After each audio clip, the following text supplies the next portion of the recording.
Hello and welcome to another Daily Muppet. In today's video, we're going to talk about what's going wrong for Eric Ten Hag, talk about the dressing room, about leaks, about bias, about where the blame really lies, and then I will also discuss some information I received before the game against Newcastle on INEOS plans and how they may affect the manager and everything else moving forward. So let's get into it.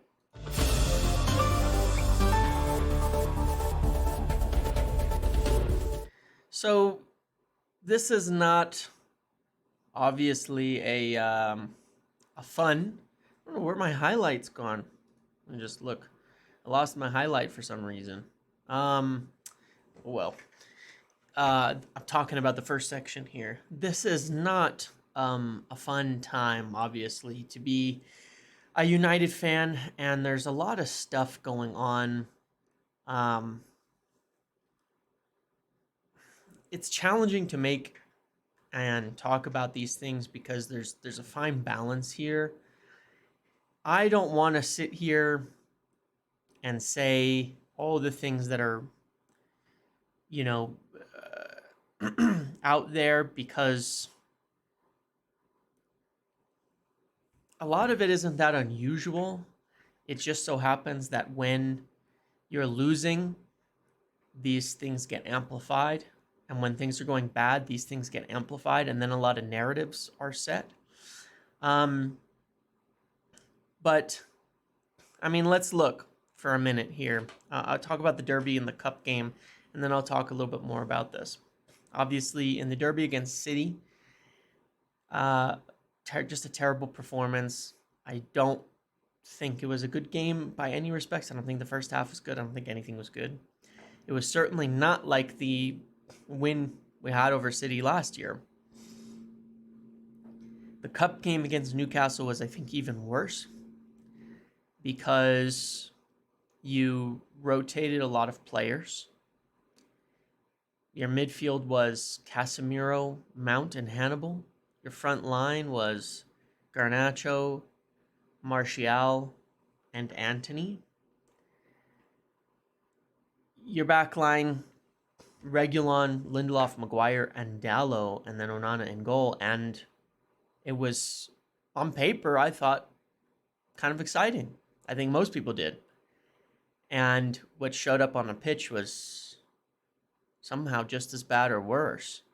And that is a problem. That is a serious problem for Eric Ten Hag, because those aren't, and we'll talk more about this, but this is one of these cliches that gets brought up. And again, this isn't going to be just about blaming the manager or anything like that at all. The players are the ones who have to perform. The players are the ones who have to play. Those are not the players that got any other manager sacked. Reguilon, Casemiro, Mount, Hannibal, Garnacho, Antony, Onana. Those are not players who even played for another manager at United. They have nothing to do with Ole Gunnar Solskjaer. They have nothing to do with Jose Mourinho. I think Lindelof and Martial are the only players there who even predate Ole Gunnar Solskjaer on the pitch. Dallo does too, yeah. But these are sort of the narratives. That 7 of your 11 players out there, these are not players who let down Ole Gunnar Solskjaer. These are not the players that are to blame for prior performances. And Dallo didn't either. He wasn't even wanted by Ole Gunnar Solskjaer. So you get a lot of narratives that get out there, but there's not a lot of truth in them. Either way, they're just cliches, just a lot of cliches that just don't really mean anything. A lot of statements, a lot of things like that. It's hard. There's nothing really to talk about even with these games if we wanted to, is there? Because they didn't show anything. There was no pattern. There was no system. There was nothing. I don't even know what to say about them. There's nothing even memorable about them aside from losing. Can you remember anything about the games themselves in terms of like, we were doing this and that was a good thing? I can't remember anything. I cannot remember. They're so unremarkable, the games, that I don't even know what to say. Things happen and we lost in both games and start conceding goals. With City, it was obvious what they were doing. With Newcastle, I don't even know what they were doing either, except they would just go score it seemingly easily and randomly, and there was nothing we could do about it. Turnovers. I will say the first goal, that one I do remember, because Garnacho lost it up high, and a lot of people have been clamoring for Marcus Rashford to be dropped for Garnacho because he turns the ball over, things like that. But for lots of different reasons, not scoring. But, Garnacho didn't put in any better of a performance as a starter. The team's broken. He turned the ball over high. I don't even mind. I'm not biased against Marcus Rashford. I really don't even mind. Garnacho is trying to make something happen, the same as Rashford always is, and it doesn't work out sometimes. What's more unforgivable is when that ball goes back, Diogo Dalot has Almiron on his back shoulder a few yards behind him, and he just doesn't pay any attention.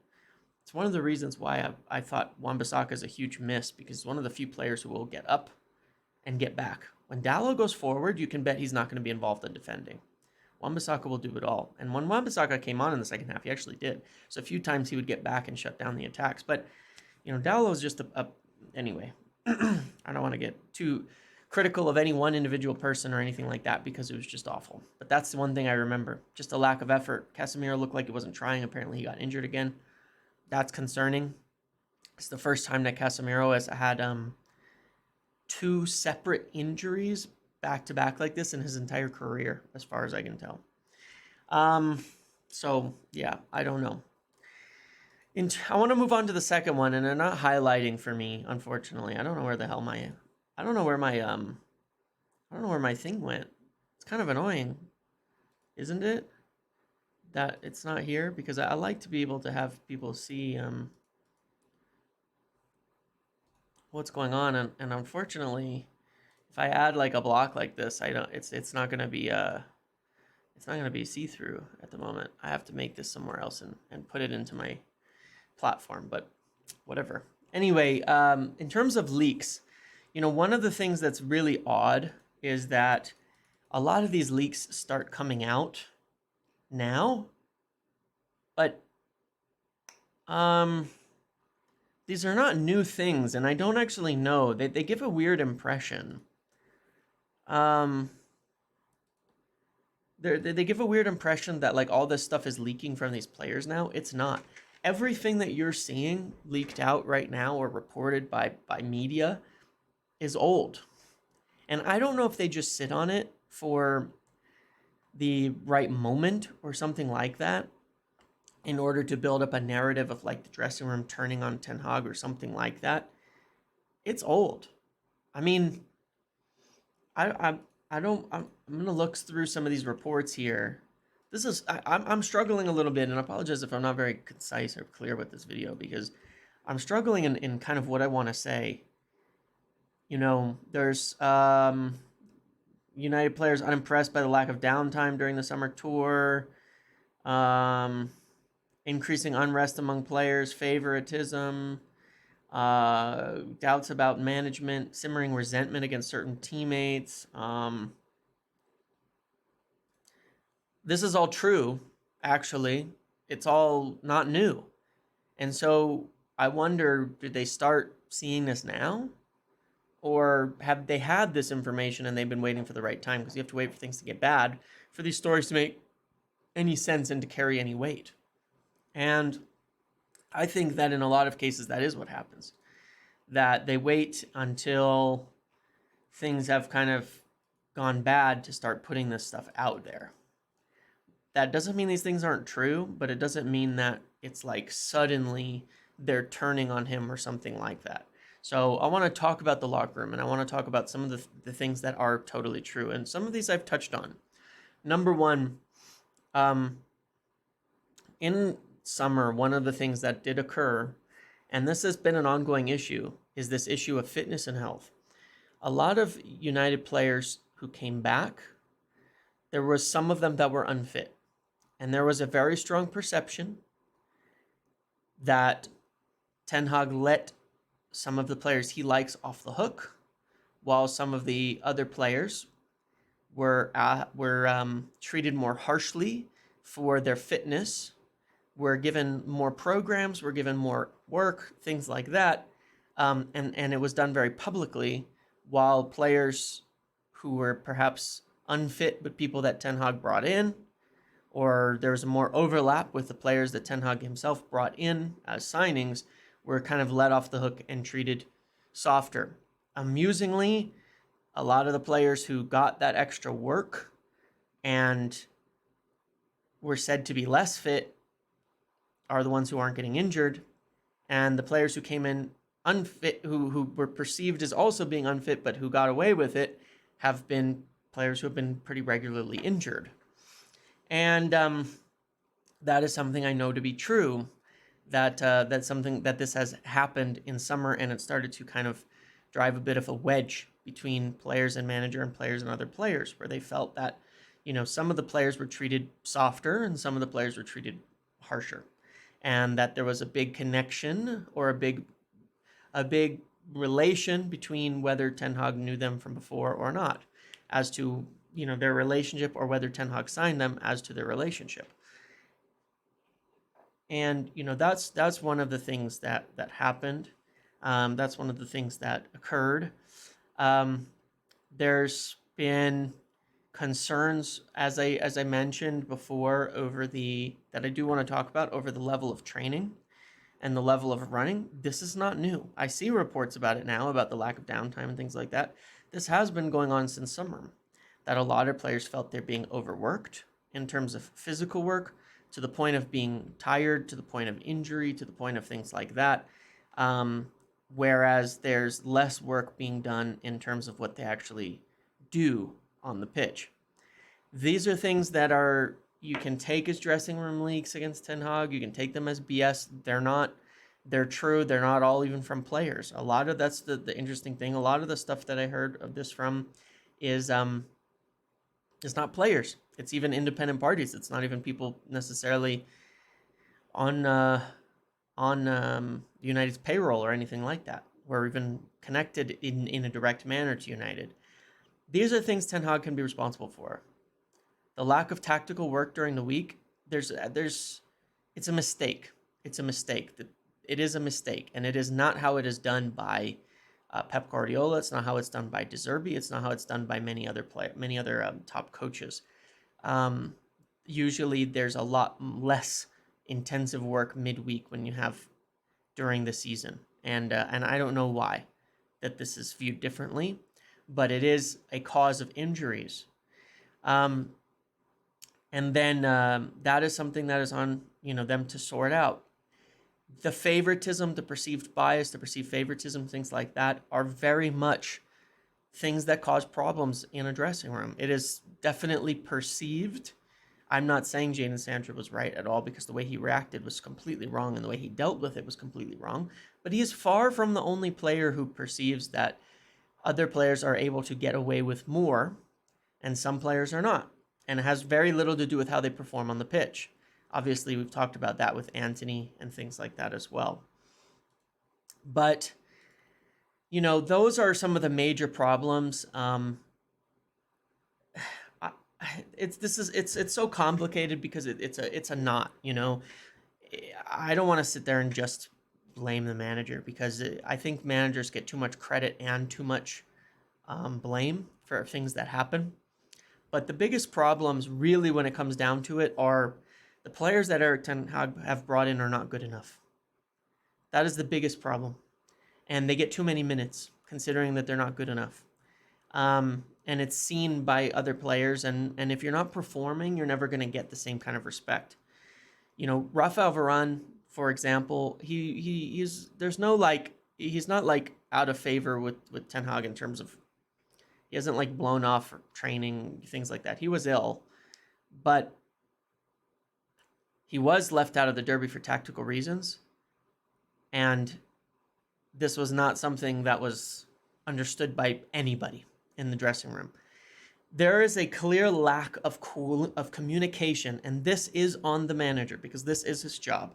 There's a very clear lack of communication in terms of what United are trying to do tactically and strategically to the players, that they don't get it. They don't know. And the biggest problems that you're seeing right now at United is they do not understand what they're supposed to do. And in many cases, they're not fit. And when I say not fit, that's not the right word. They're too overworked to carry it out. And that's resulting in injuries and things like that. That's the biggest thing. The little things, the fighting, the arguments, the things like that. If you're winning, those things go by the board. Nobody cares about them. When you're not winning, those are the problems.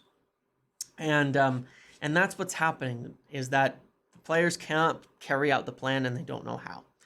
And that is the job and responsibility of the manager, and that's really where he's failing. And that, when Ole Gunnar Solskjaer lost his job, that was really what was happening. Players lose it managers lose it for different reasons.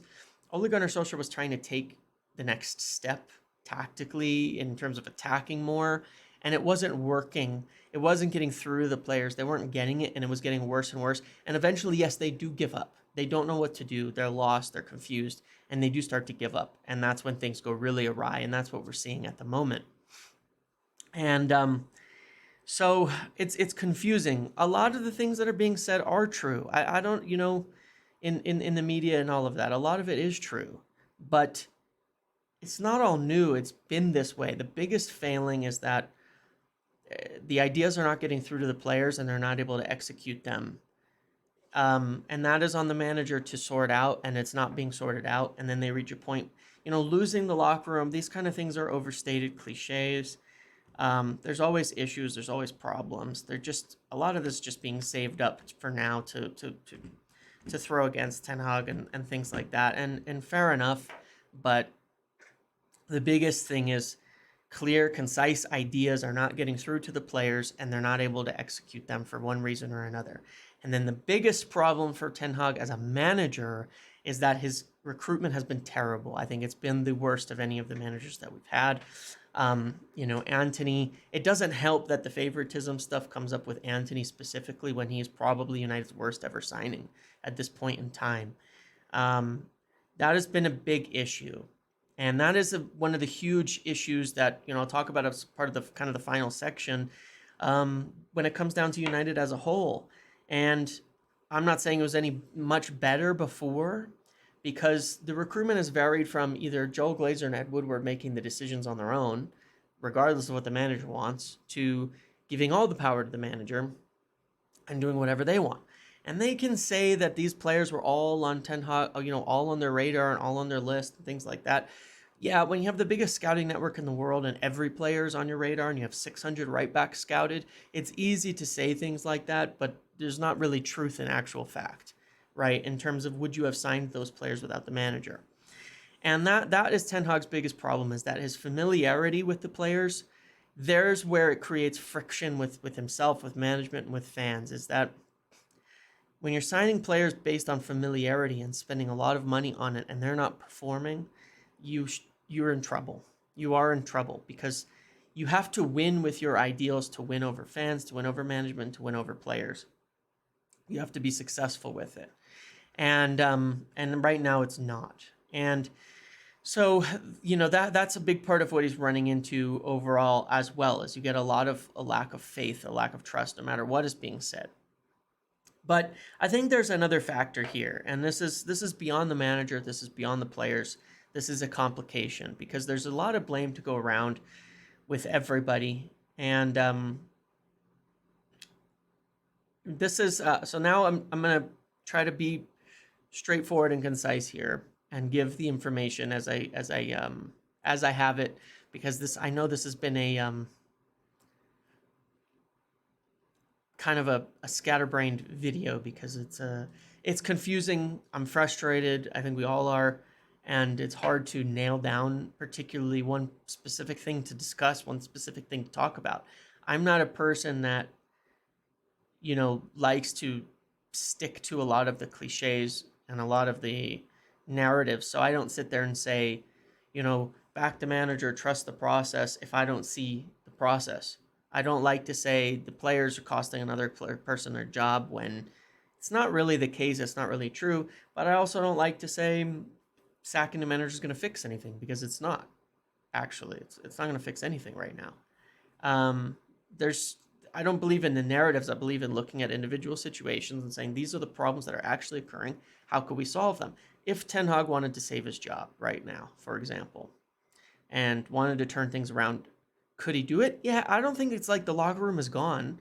I think that he would have to make some tough choices with regards to certain players that he tends to favor. I think he'd have to change up how the training and regimen is done and give the players a little bit of a break and start doing a bit more focus on tactical work, even if they struggle for a little, but really just focus on tactical work. And I think that he'd have to go to whatever his plan is and just stick with it. And then you could see the merits or lack of merits of his plan itself. And I think he should do it. I think he should do it. And I think if he does that, maybe things can turn around. But here's the issue. Okay, here's where things stand right now, because Wednesday morning or Tuesday night, I got an update with regards to INEOS plans overall. Last week, they met with Joe Glazer.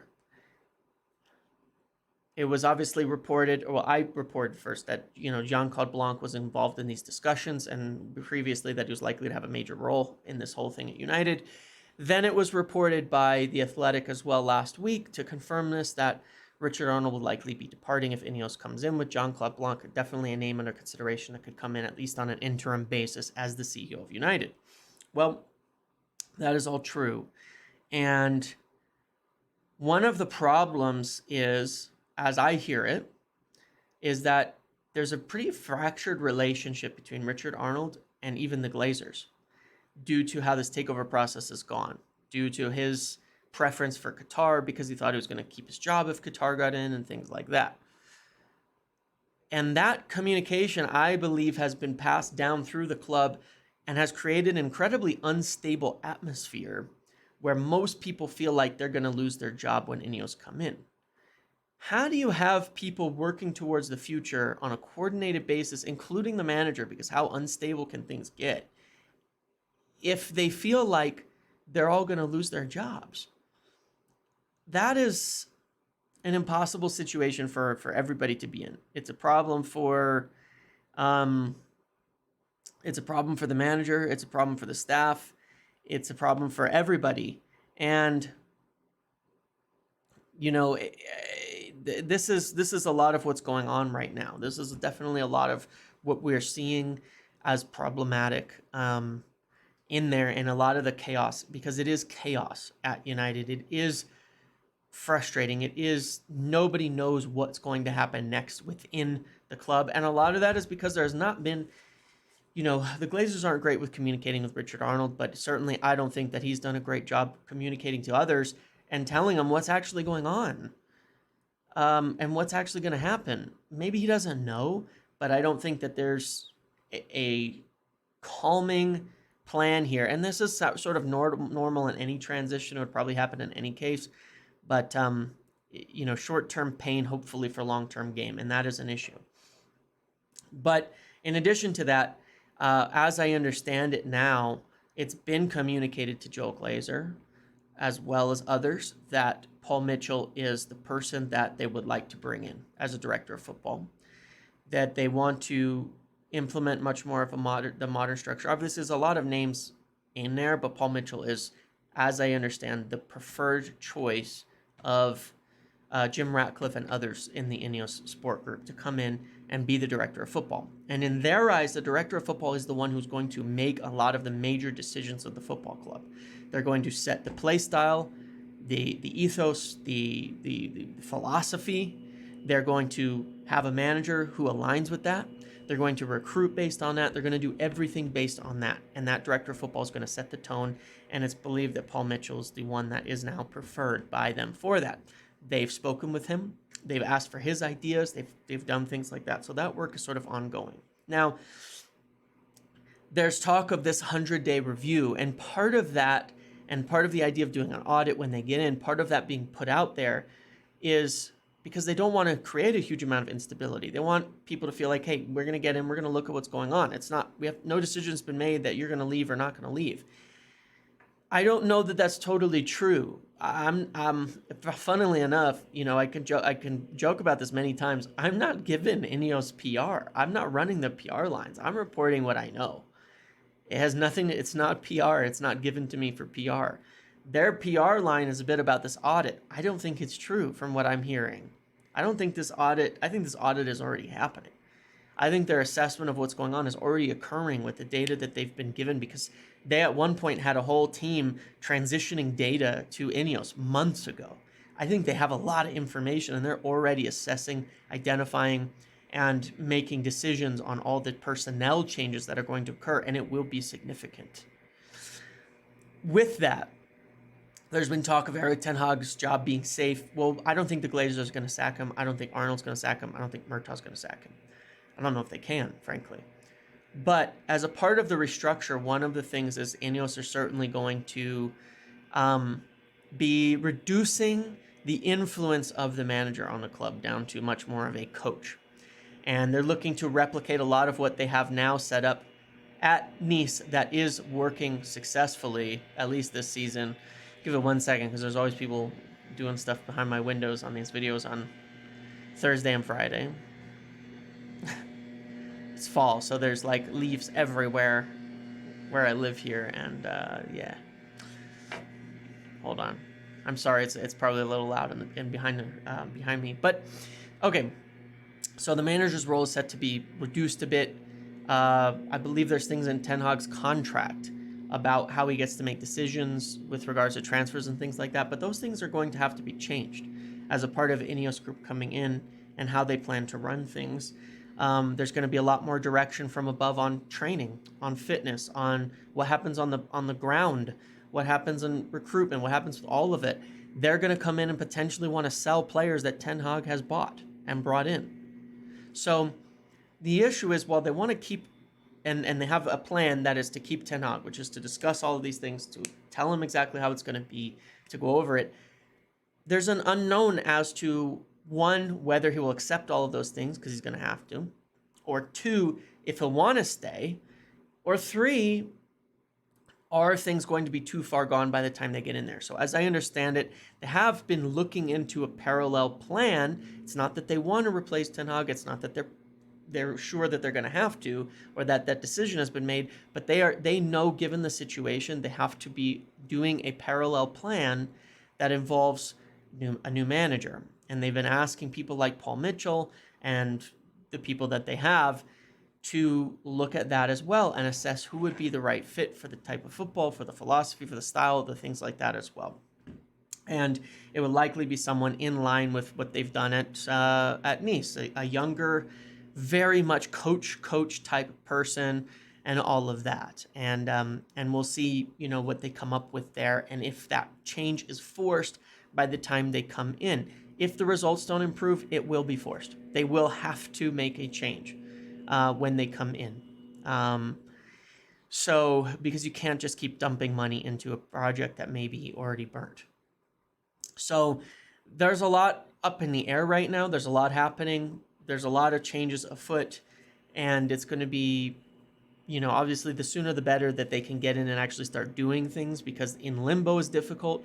But so long as they're continuing to work with Joel Glazer and others on sporting side plans, or at least preparing, nothing's going wrong. It's simply working through the legal logistics of a deal. So yeah, that's where it's at. In terms of names of manager, one name that was floated to me was McKenna, by a person who has knowledge of it, in that he very much fits the concept of how INEOS Group feel about managers, very similar to what they've put in place at Nice. McKenna being viewed as an incredibly talented coach who is not somebody that's going to want a massive amount of club influence. They want to be on the pitch, working on the tactics, working on the strategy. There's a lot of good things, even from his time at United, viewed there. And he was essentially chased out for reasons from people who did not understand what was actually happening. And of course, because the opportunity arose to take Ipswich Town as the manager, and now he looks potentially to bring them all the way from League One to promotion into the Premier League in 2 seasons, and is doing an incredible job. But I'm not saying he's like the name on the list and top of the list, and Kieran McKenna is going to come in as manager or anything like that. But I wouldn't put the name out the window, because he is the profile of what they might be looking for, and he has been mentioned by people around the process. Whether or not that means he's actually someone they'd consider or not, I'm not yet sure. But again, could even be Ten Hag until they can get in and talk to him, until they can get in and make the decisions, until they can present everything.